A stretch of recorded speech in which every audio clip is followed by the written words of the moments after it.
wòlíì akọgun èmi ò ní sọ wípé celebrities nìkan lè ríran sí o, torí mi mọ̀ pé kò sẹ́ni tọ́lọ́run ò lè rán èèyàn sí tó bá ti jẹ́ wòlíì.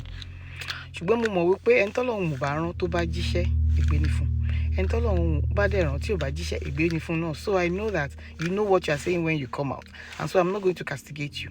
But what I'm going to say is this: tẹ́ ẹ bá jẹ́ iṣẹ́ fún anybody, ẹ má try láti drill iṣẹ́ yẹn sórí wọn.